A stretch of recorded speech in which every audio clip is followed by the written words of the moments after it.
पुढे आहे मसनद. मसनद म्हणजे गादी, राजाची गादी, राजाचं सिंहासन. हाही शब्द असा पर्शियन मधनं आपल्याकडे आला, उर्दूने तो सामावून घेतला आणि हा शब्द सुद्धा आपण छत्रपतींच्या आणि नंतरच्या काळातल्या मराठ्यांच्या संदर्भात वापरतो. सत्तेच्या संदर्भातला मुद्दा आहे हा सगळा. डिस्कोर्स जो आपला चालणार आहे तो सत्तेच्या संदर्भातला, निवडणुकाच्या संदर्भातला आणि महाराष्ट्रामध्ये कशा प्रकारे गेली कित्येक दशकांपासून शतकांपासून खरं तर सहस्रकाचा विचार करूयात आपण, सत्तेचा गादीचा पालट होत आलेला आहे. सगळ्यांनी मिळून विजयनगरचं राज्य, रामराजा तेव्हा तो राजा होता, त्याचा पराभव करून त्याला ठार मारून ते नष्ट केलं आणि अशा प्रकारे संपूर्ण दक्षिणेमध्ये सत्ता, गादी ही इस्लामी सत्ताधाऱ्यांची झाली. हा आपल्या महाराष्ट्राच्या मसनदीचा इतिहास आहे थोडक्यात.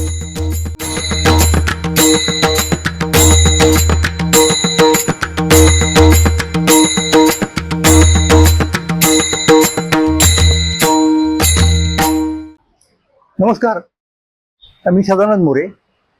महाराष्ट्र मंथनमध्ये आपणा सर्वांचं मनापासून स्वागत करतो. दसऱ्याच्या नंतर आपण पहिल्यांदाच भेटत आहोत आणि गेल्या वर्षी याच दिवशी, दसऱ्याच्या दिवशी आपण आपल्या या नव्या चॅनलला सुरुवात केली होती. वर्षभर अव्याहतपणे आपण चर्चा करत राहिलो, संवाद करीत राहिलो एकमेकांशी. आणि आत्ता आपण जे या ठिकाणी चर्चा करत आहोत ती महाराष्ट्र मंथन अंतर्गत एक वेगळ्याच प्रकारची चर्चा आहे.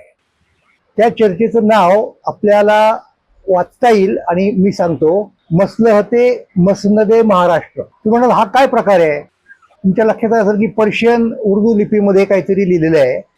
तर पहिल्यांदा त्याचा अर्थ सांगतो आणि मग ते का नाव हेही सांगतो. निवडणुकांचं वारं वाहू लागलेलं आहे, त्याला सियासती सरगर्मी वगैरे लोक म्हणतात हिंदीमध्ये.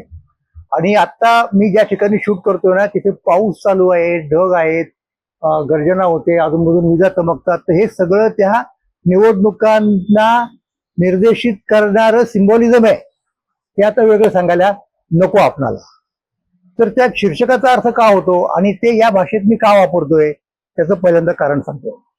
शीर्षकाचा अर्थ असा होतो की मसलहत म्हणजे मराठीमध्ये मसलत हा जो शब्द प्रयोग करतो आपण आणि आपल्या बहुतेकांना त्याचा परिचय आहे.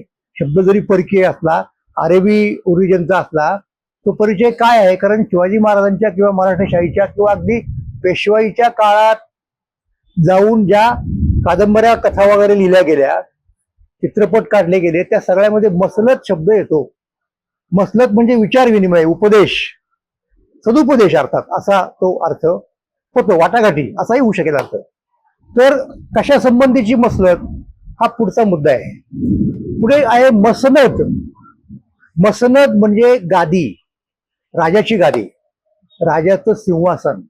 हाही शब्द असाच पर्शियन मधनं आपल्याकडे आला, उर्दूने तो सामावून घेतला आणि हा शब्द सुद्धा आपण छत्रपतींच्या आणि नंतरच्या काळातल्या मराठ्यांच्या संदर्भात वापरतो. म्हणजे जरी आज आपण ते शब्द रोजच्या प्रचारातनं गेलेले असले तरी जेव्हा जेव्हा ऐतिहासिक काही सांगायची गरज असते तेव्हा संवादाच्या स्वरूपात का होईना आपल्याला हे शब्द वापरावे लागतात. तर मसनद म्हणजे सत्ताधीशाची गादी. टक्क्या वगैरे असतो असा गोल आकाराचा लंबवर्तुळ आकार, आपल्याला कल्पना आहे. तिथे जो अशा प्रकारचा एक शब्दप्रयोग आहे. म्हणजे काय की सिंहासनाधीश, सत्ताधीश असा त्याचा अर्थ होतो. तर आता निवडणूक जी असते ना महाराष्ट्राची, तिथे असा कोण असणार आहे साहेब मसनद? म्हणजे अर्थात सत्ताधीश कोण असणार आहे, मुख्यमंत्री कोण असणार आहे. म्हणजे आता परत दुसऱ्या कुठल्या पक्षाचा असणार आहे, तो कोणत्या पक्षाचा असणार आहे हा मुद्दा येतो. कारण आता राजेशाही नाही. राजेशाही ज्या वेळेला असायची ना, साहेबी मसनद कोण हे ठरलेलं असायचं. गादीचा सत्ताधीश कोण, गादीवरती कोण होणार? म्हणजे जो अगोदरचा राजा असणार त्याचा तो पुत्र असणार. त्याला अनेक पुत्र असतील तर कदाचित त्यांच्यात मारामारी होऊ शकते. त्या संघर्षामध्ये जो विजय होईल, डार्विनच्या नियमाप्रमाणे सर्वायवल ऑफ द फिटेस्ट, तो राजा होईल. जसं औरंगजेबाने आपल्या तिन्ही भावांचा कार्यक्रम केला आणि तो जाऊन बसला गादीवरती, त्या प्रकारे ते होऊ शकेल. तर तसा तो सत्तेच्या संदर्भातला मुद्दा आहे. हा सगळा डिस्कोर्स जो आपला चालणार आहे तो सत्तेच्या संदर्भातला, निवडणुकाच्या संदर्भातला आणि महाराष्ट्रामध्ये कशा प्रकारे गेली कित्येक दशकांपासून शतकांपासून खरं तर सहस्रकाचा विचार करूयात आपण, सत्तेचा गादीचा पालट होत आलेला आहे. आता हा शब्द का वापरला? कारण तो सत्तावाचक शब्द आहे बऱ्यापैकी आणि त्याची आपल्याला माहिती आहे, आपल्याला त्याचा परिचय आहे, म्हणून मी मुद्दाम तो शब्द वापरला. आणि तो शब्द वापरायचं दुसरं एक कारण माहिती का, की मला थोडंफार पर्शियन, उर्दू या भाषांचं ज्ञान आहे आणि त्याचा वापर कधी कधी करावासा वाटतो. कधी कधी मी शेअर करतो उर्दूमध्ये. आणि तुम्ही सगळे माझे मित्र आहात, तुम्हाला सांगायला हरकत नाही की थोड्याच दिवसांमध्ये माझ्या अशा प्रकारच्या उर्दू शेअरांचा एक संग्रह प्रकाशित होतोय. त्यामुळे अजूनमधून ते शब्द अपसूकपणे तोंडात येतात, तर म्हटलं ठीक आहे आपण हे वापरूयात ना. तर असो, अशा प्रकारे आपल्याला मसलत करायची, चर्चा करायची आहे. उपदेश वगैरे तर काही आपण करू शकत नाही, पण कोणाला त्यातलं काही घ्यावंसं वाटलं तर घेऊ शकायला आपली हरकत नाही, घ्यायला आपली हरकत नाही, असा तो मुद्दा आहे. आता कुठपासून आपण सुरुवात करूया. आपण आपल्या प्रदेशाला, आपल्या प्रांताला महाराष्ट्र असं म्हणतो आणि साधारणपणे महाराष्ट्राची परंपरा फार जुनी आहे. मी अनेक माझ्या याच्यामधनं एपिसोड मधनं वगैरे महाराष्ट्र मंथनमध्ये सांगितलेले सातवाहन काळ, सातवाहनांच्या मागे आणखीन कुठला जो कुठला असेल तो सगळं याची आपण चर्चा केलेली आहे राजा भागवत केतकर यांच्या संदर्भात. तर तितक्या लांब आपल्याला जायचं कारण नाही. आता आपण कुठे जाऊ शकतो की महाराष्ट्र नावाची नेमकी आयडेंटिटी आपल्याला मराठी भाषेच्या कॉन्टेक्स्ट मध्ये कुठे सापडली, तर ती यादवांच्या काळात सापडली. तर यादवांच्या काळात जे सत्ताधीश होते म्हणजे महादेवराव यादव उदाहरणार्थ, नंतर रामदेवराव यादव, त्यांच्यामध्ये असाच कुणीतरी एक येऊन गेला की ज्यांच्याबद्दल चक्रधर स्वामींनी काही एक विधानं केलेली आहेत. चक्रधर स्वामी राजसत्तेबद्दल बोलतायत लीळाचरित्रामध्ये, म्हणजे अमुक तमुक राजा निरपवस आहे, अमुक तमुक असा आहे, अमुक तमुक बरा आहे, हे यादवांच्या संदर्भात ते सांगतायत. त्यांच्या देखत यादवांच्याच काळामध्ये एक राज्यक्रांती झाली आणि एका यादवाच्या ऐवजी म्हणजे अगोदर त्याला बाजूला सारून रामदेवराव यादव गादीवरती आला. अगोदर अमनदेव नावाचा एक कुणीतरी होता, त्याचा कदाचित चुलता किंवा चुलत भाऊ वगैरे वगैरे, त्याची त्याने डोळे काढले इत्यादी इत्यादी वर्णन आपल्याला लीळाचरित्रामध्ये सापडतं.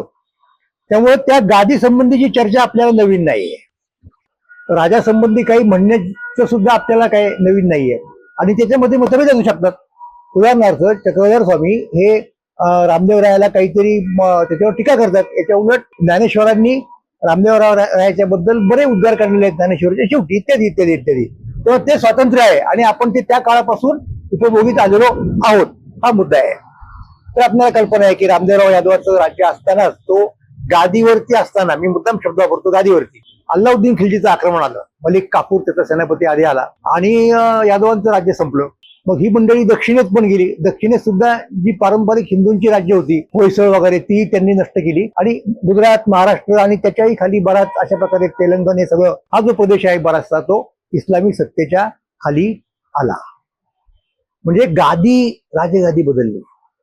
दौलताबाद म्हणजे अगोदर जी देवगिरी होती तिचं नाव दौलताबाद झालं, तिथे राज्य झालं. आता पुढे लगेच त्याला फार काळ लागला नाही, त्या देवगिरीच्या म्हणजे दौलताबादच्या खिलजींना शह देणारी एक सत्ता तिथेच आली आणि त्याला आपण म्हणतो बहामनी. बहामनी राजवट. पण ती त्याच्या आधी मध्ये एक टप्पा आहे ना. पहिल्यांदा खिलजींची सत्ता नष्ट केली ती मोहम्मद तुघलकाने, म्हणजे तुघलक घराण्याने, म्हणजे ती दिल्लीत गेली. त्यांची मूळ सत्ता इथे नव्हे, मूळ सत्ता दिल्लीत. दिल्लीचा सुलतान, दिल्लीच्या सुलतानाची हे येईल असं म्हटलेलं आहे लीळाचरित्रामध्ये वगैरे. तर तो जो कुणी आहे खिलजी घराण्यातला, त्या अल्लाउद्दीनाच्या नंतर त्याला संपवलं आणि तिथे आपण बघतो की मोहम्मद तगलक आला. आणि तगलकाचं राज्य असताना थोड्याच दिवसांमध्ये आपण असं बघू शकतो की ते राज्य नष्ट केलं बहमनी राजांनी. म्हणजे वेगळी सल्तनत महाराष्ट्रामध्ये आणि महाराष्ट्राच्या दक्षिणेला सुद्धा आली. बहमनींचं राज्य असताना नसताना त्याच काळामध्ये विजयनगरच्या हिंदू सम्राटांनी उचल खाल्ली, हे आपल्याला माहिती आहे. आणि तिथे मग आपल्याला बरेच दिवस विजयनगरचं राज्य दिसते. दरम्यानच्या काळामध्ये हेही बघतो आपण की त्या बहमनी सल्तनतीची 5 छत्र झाली, 5 तुकडे झाले. त्याच्यामध्ये महत्वाचे आपल्याशी डायरेक्ट संबंधित असणारे म्हणजे महाराष्ट्राशी, ज्यांच्याशी छत्रपती शिवाजी महाराजांना लढा द्यावा लागला. त्यातला सगळ्यात मुख्य म्हणजे अर्थात विजापूरची आदिलशाही होती. त्या आदिलशाहीला स्पर्धक महाराष्ट्रामध्ये निजामशाही होती अहमदनगरची. शिवाजी महाराजांच्या अगोदरच, जन्माच्या अगोदरच खरं तर किंवा दरम्यानच्या काळामध्ये औरंगजेब बादशाहकडनं म्हणजे शहाजहानकडनं खरं तर त्या निजामशाहीचा अहमदनगरचा नाश झाला आणि ते राज्य मुघलांची सल्तनत म्हणूयात दिल्लीची आणि विजापूरची आदिलशाही यांनी वाटून घेतलं. आणि शहाजी महाराज जे पूर्वी निजामशाकडे होते ते आदिलशाकडे गेले आणि तिथेच काही काळ त्यांनी नोकरी केली. शिवाजी महाराजांचा जन्म झाला त्या दरम्यानची ही सगळी गोष्ट आहे. हे सगळं आपण जाणतो. आणखीन पलीकडच्या याच्यात आदिलशाहीच्या गोवळकोंड्याची कुतुबशाही होती. ह्या 3 सत्ता होत्या शिवाजी महाराजांच्या काळात. तत्पूर्वी आणखीन ज्या 2 सत्ता होत्या तुकडे होऊन पुढे आलेल्या बहमी राज्याच्या, इमादशाही आणि बरीदशाही, त्या आधीच नष्ट झाल्या. ते छोट्या होत्या, त्यांचा जीव फारसा नव्हता.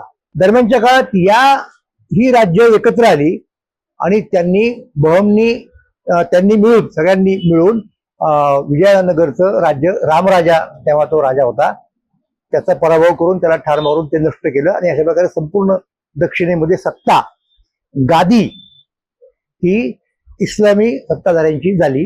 हा आपल्या महाराष्ट्राच्या मसनदीचा इतिहास आहे. थोडक्यात 3 मसनदी शिल्लक राहिलेल्या आहेत आणि या पार्श्वभूमीवरती आणि अर्थात उत्तरेला असणारी दिल्लीची बादशाही, जिचा बादशाह निश्चितपणे ज्या मसनदीवरती शहाजहान आहे. आता शहाजहानची मसनद तर फार भारी, मयूर सिंहासन वगैरे आपण जाणता. तर तिथे म्हणजे ती एक सत्ता आणि दक्षिणेतल्या 3 सत्ता, या पार्श्वभूमीवरती शिवाजी महाराजांचा उदय होतो. आणि शिवाजी महाराजांचं कार्य सुरू असताना तिकडे शहाजहानचं राज्य आहे आणि औरंगजेब बादशाह मुघल सत्तेचा प्रतिनिधी, शहाजहानचा प्रतिनिधी, दक्षिणचा सुभेदार म्हणून इथे आलेला आहे. आणि तो औरंगाबादमध्ये, त्याला नंतर नाव पडलं असतं औरंगाबाद, तिथे तो त्याचं हेडक्वार्टर आहे. या पार्श्वभूमीवरती छत्रपती शिवाजी महाराजांचं काम सुरू आहे. जे 3 दक्षिणेतल्या स्थानिक सत्ता आहेत, 3 मसनदी आहेत आणि उत्तरेची जी मसनद शहाजहानची, तिचा प्रतिनिधी असलेला औरंगजेब या ठिकाणी आहे आणि तिथे शिवाजी महाराजांचं कार्य. आणि शिवाजी महाराजांनी जर काय केलं असेल तर नवी मसनद निर्माण केली. त्याचा पुढचा इतिहास आपण आता पुढच्या एपिसोडमध्ये पाहू. धन्यवाद.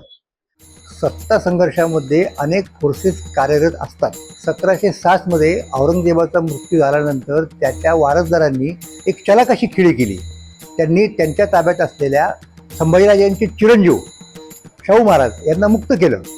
मग शाहू महाराज आणि ताराबाई साहेब यांच्यामध्ये सत्तेचा संघर्ष झाला आणि महाराष्ट्राला तो अत्यंत खेदकारक, देशकारक आणि दुर्दैवी अशा प्रकारचा अनुभव ठरला.